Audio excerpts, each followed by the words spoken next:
Toll नाका जसा असतो त्या प्रकारे इथे येणारी प्रत्येक गाडी आवर्जून थांबते हा वडापाव खाण्यासाठी।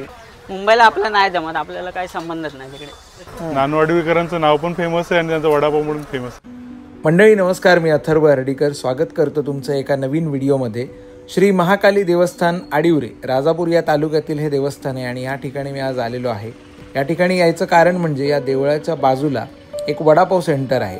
खूप जुनं वडापाव सेंटर आहे, खूप सुप्रसिद्ध असं वडापाव सेंटर आहे। आपल्यापैकी खूप लोकांना हा कदाचित अगोदरपासूनच वडापाव ठाऊक असेल, परंतु या व्हिडिओमधून ज्या लोकांना माहिती नाही आहे त्या लोकांपर्यंत ही माहिती पोहोचवण्यासाठी आपण प्रयत्न करणार आहोत। दादा नमस्कार। नमस्कार। तुमचं नाव पूर्ण?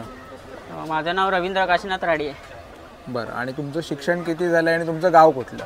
शिक्षण माझं 12वी आर्ट्समधून आणि माझं गाव इकडे गोळप पावस। गोळप? हां। मग तुमचा आडिवरे गावाशी पहिल्यांदा कधी संबंध आला आणि तुम्ही आता आडिवऱ्यात हा व्यवसाय करताय, तर इथे इथलं कनेक्शन नेमकं कसं आहे आडिवऱ्याशी? कनेक्शन म्हणजे कसं, मी पहिल्यापासून लहानापासून इथेच होतो, वयाच्या 14व्या वर्षापासून। अच्छा। म्हणजे शाळा पण शिकून ते शाळा एंड होईपर्यंत इथे आणि आता सुरुवात इथे। अच्छा, तुमचं कुटुंब तिकडेच आहे? हां, कुटुंब घरी गोळपला। अच्छा, मग आठवड्यातून एकदा जाता की अपडाऊन करता? नाही, मी इथेच राहतो यांच्याकडे। अच्छा। हां, आणि कधी सणवारीला फक्त जातो मी, म्हणजे इथे कामगार म्हणून। आमचे मालक हे नानू आडिवरेकर। अच्छा। हां, त्यांच्याकडे आम्ही लहानपणापासून असल्यापासून आहे ते। नानू आडिवरेकर? अच्छा, आडिवऱ्याचेच मूळचे। बरं, पूर्ण बनवण्याची प्रोसेस तुम्ही स्वतः करता की दुसरे कोणी आहेत सोबत? आम्ही ते तिघे आहेत। हां, तिघांमध्ये हा आणि मी ते द्यायला हेल्पर म्हणून। म्हणजे मुख्य आचारी हे आता जे तळप करतात? हां, तळतात ते।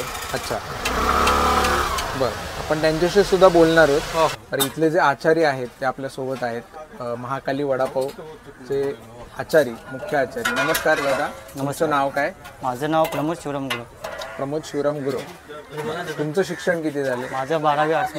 12वी आर्ट्स, बरं। 12वी आर्ट्स झाल्यानंतर तुम्हाला तेव्हापासून पाककलेची आवड होती की नंतर शिकलात तुम्ही? नाही, कसं म्हणजे पहिल्यापासून म्हणजे कसं मी हॉटेलमध्ये काम केलं होतं माझं शिक्षण आणि काम असं दोन्ही मी एकत्रच केलं। अच्छा, त्याच्यामुळे मला ह्या क्षेत्रात हे आलं। बरं, मग ह्यांच्याकडेच हॉटेलला होतात तुम्ही? हो, इथेच होतो आम्ही। अच्छा, आणि मग त्यांनी काय प्रोत्साहित केलं तुम्हाला की हा व्यवसाय करा किंवा इथे? मला म्हणजे त्यांनी एक हे निर्माण केलं की तुम्ही काहीतरी व्यवसाय करू शकता। मग आम्हाला त्यांनी स्वतंत्र म्हणजे बाहेर आतमध्ये त्यांचं हॉटेल आहे, बाहेर आम्ही त्यांनी वडापावची गाडी आम्हाला दोघांना सांभाळली। अच्छा, इकडे कधी आलो ना, ॲक्च्युली मी गावकडीच आहे। अच्छा, इकडे कधी आलो की खाल्ल्याशिवाय जात नाही।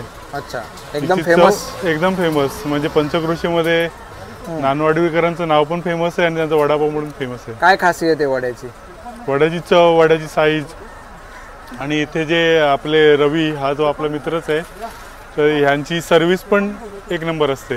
त्याच्यामुळे इथे आल्यावरती पाय पुढे जावतच नाही। अच्छा, मी मगाशी त्यांच्याशी बोलताना म्हटलं टोल नाका जसा असतो त्या प्रकारे इथे येणारी प्रत्येक गाडी आवर्जून थांबते हा वडापाव खाण्यासाठी। बरोबर आहे, ॲक्च्युली ह्या वड्याची खासियतच ती आहे।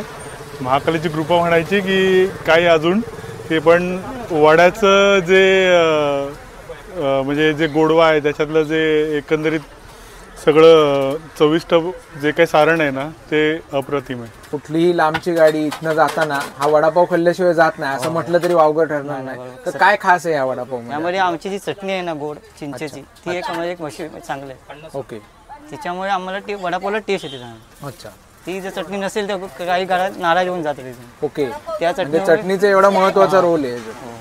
आणि बटाटे वडाची खासियत काय, कसा बनवता तुम्ही?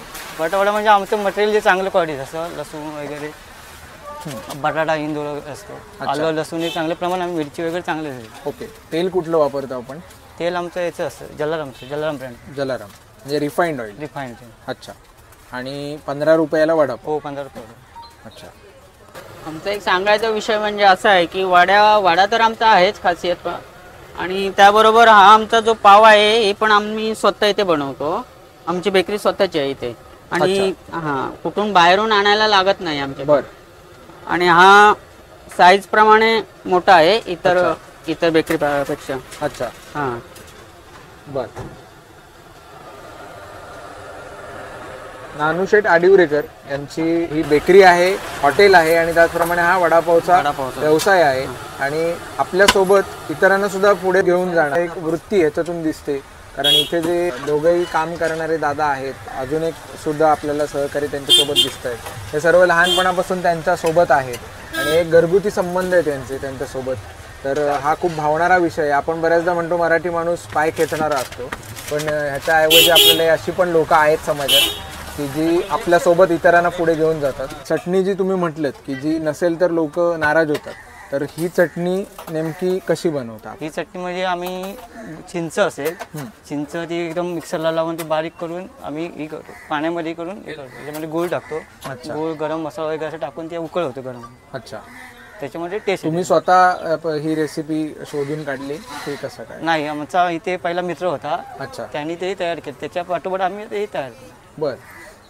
अच्छा, अजून काय सांगाल अनुभव इतके वर्षातले? तुम्ही आता बरीच वर्ष इथे काम करताय, तर काय कारण आहे असं की ग्राहक इथे आवर्जून थांबतात? इथे कशी प्रत्येक ग्राहकाची ओळख झाली, निर्माण ओळख झाली, त्याच्यामुळे प्रत्येक जण इथे आवर्जून थांबतात की काहीतरी वेगळं आहे म्हणून इथे थांबतात इथे. अच्छा, आणि इथे महाकाली मंदिर असल्यामुळे लोक बहुतेकशी मंदिरात जातात थांबतात इथे. अच्छा, हा मंदिराचा इतिहास पण खूप मोठा आहे, जुना आहे, खूप प्रसिद्ध देवस्थान आहे. हां, आणि त्याच्याच बाजूला मंदिर येतं आणि मग त्याच्यात शेजारी येणारे जाणारे लोक इथे थांबतात, वडापाव खातात जातात. बरोबर. मागाशी दादानी सांगितलंच आपल्याला, पण तुमचा एक आचारी म्हणून अनुभव, साधारण किती वडापाव दिवसाला आपण इथे विकतो? तरी आमचे 1000-1200 वडापाव झाले. 1000-1200 वडापाव रोजचे जातात. आणि सीझन असेल तेव्हा सीझनचे पण थोडे जास्त असतात. जास्त जातात.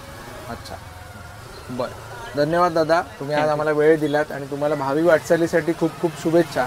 तुमच्यासारखे व्यावसायिक जे आहेत की मेहनत घेऊन कोकणात राहून काम करणारी लोक आहेत, ती खरं म्हणजे आपल्या मुंबईत पुण्यात जाणारी आपली जी कोकणातली मुलं आहेत त्यांच्यासाठी प्रेरणा आहे. आपल्यासोबत आता एक इथे टुरिस्ट आहेत, मला वाटतं तुम्ही लोकल नाही आहेत, बरोबर ना? राजापूर. राजापूर. अच्छा, पण इथेच असता की? मी बेळगावला राहते. ओके, तर मग इथे काय मंदिरात आलेला का? नाही, रत्नागिरीला चाललोय. तर तुम्ही वडापाव घेतला तिथला, तर कसा वाटला वडापाव? छान आहे.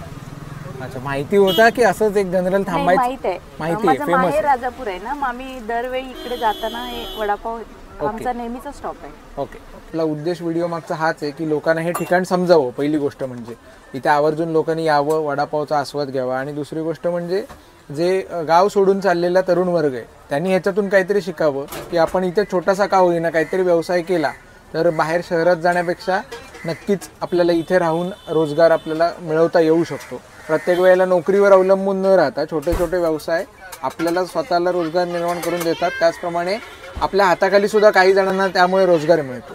तर ही प्रेरणा तुम्ही देताय लोकांना, त्याबद्दल धन्यवाद.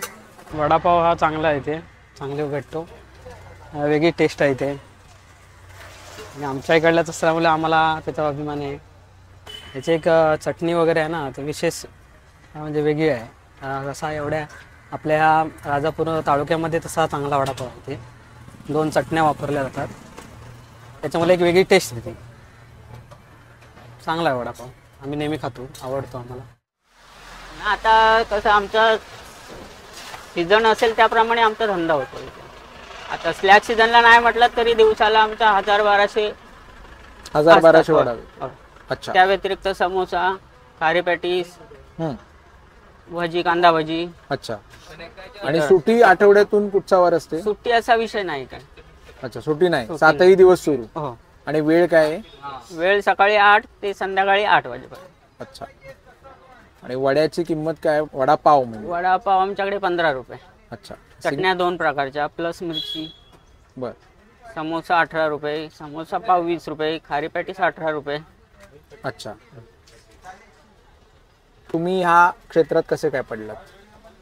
क्षेत्रात पडलो म्हणजे यांच्याकडे लहानापासून असल्यामुळे इथेच राहिलं. अच्छा, तुम्हाला बाहेर गावी जावं असं कुठं वाटलं नाही? मुंबई, पुणे? नाही, मुंबईला आपलं नाही जमत, आपल्याला काही संबंधच नाही तिकडे, म्हणजे कोणी नातेवाईक वगैरे असं कोणी नाही ना, त्याच्यामुळे मग इथेच गावातच. अच्छा, बर. धन्यवाद, आज तुम्ही आम्हाला वेळ दिलात. हो, थँक्यू सो मच. तर मित्रांनो, एकेकाळी नानू आडिवरेकर यांनी सुरू केलेला हा वडापाव आजही हे 2 मराठी तरुण यशस्वीपणे पुढे चालवत आहेत. आपल्यासाठी हा अभिमानास्पद क्षण आहे. हा सर्वांसोबत आपण शेअर करायला हवा. चॅनल सबस्क्राईब केलं नसेल तर नक्की सबस्क्राईब करा. खूप खूप धन्यवाद.